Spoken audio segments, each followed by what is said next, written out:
Mesdames et messieurs, je suis maudit. Je suis maudit, oui. Ma vie n'a été qu'un calvaire. Je vais vous en partager quelques moments d'ailleurs. Déjà, je suis né dans un pays où, dans toutes les classes où je suis passé, depuis le primaire jusqu'au collège, j'ai quasiment été le seul étranger. On me surnommait le petit Sénégalais, le petit gros, il y avait des brimades, etc. Et en passant, je vous fais une confidence, je me suis fait casser une dent par une fille au CI. Juste pour vous dire à quel point je n'étais même pas assez fort pour me défendre. Effectivement, cela a continué ainsi, des moqueries par-ci, par-là.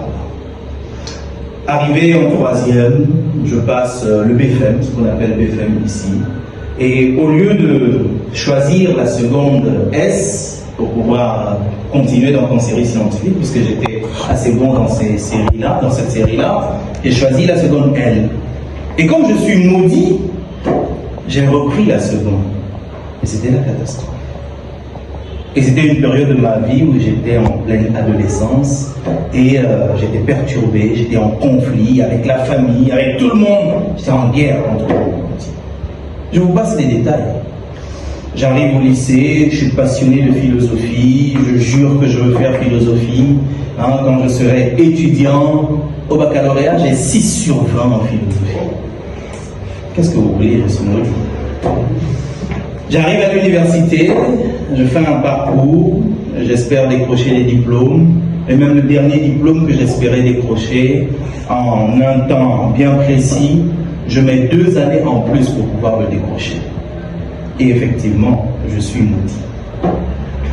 Et j'ai de la fierté aujourd'hui lorsque derrière mon nom, il y a le titre Docteur Ibrahim Samba, maudit Dia. Je vous ai dit que je suis maudit, mais c'est en fait maudit M-O-D-Y. Ceux qui ont pensé à autre chose, c'est votre problème en réalité. Parce que malgré tout ce que j'ai traversé, je suis là aujourd'hui, je me suis construit. Les moqueries des enfants de mon âge ne m'ont pas affaibli, bien au contraire. Ces moqueries m'ont encouragé à devenir toujours le premier de chaque classe, afin que ce soit vers moi qu'ils viennent pour demander à ce qu'on puisse travailler ensemble et que je puisse les aider.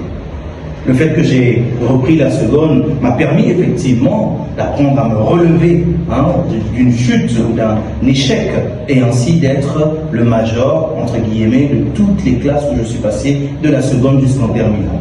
Quand bien même j'ai eu 6 sur 20 au baccalauréat en philosophie, j'ai pu m'inscrire en première année de philosophie à l'université Cheikh Anta Diop de Dakar, et de la L1 jusqu'en master, je ne suis jamais allé en seconde session. J'ai toujours validé avec 60 crédits en première session. Et bien que j'ai mis 5 ans pour pouvoir soutenir ma thèse, aujourd'hui je suis effectivement docteur en philosophie et j'ai le plaisir effectivement de partager cette histoire. Pourquoi? Parce que je veux dire qu'en réalité, tout est une question de persévérance. Tout est une question de motivation, d'objectif, de discipline. Chacun d'entre nous doit s'accrocher à ses rêves. Et peu importe les circonstances qui vont vous décourager, il faudrait que vous puissiez foncer, que vous puissiez avancer. La victoire, ce n'est pas, comment dirais-je, de simplement réussir au premier coup, mais de constater qu'après chaque coup, même lorsqu'on ne parvient pas, on se relève encore plus fort. Et là, c'est très intéressant. Et c'est le message que j'aimerais vous lancer. À chacun d'entre vous, ici, mesdames et messieurs, n'abandonnez pas vos rêves.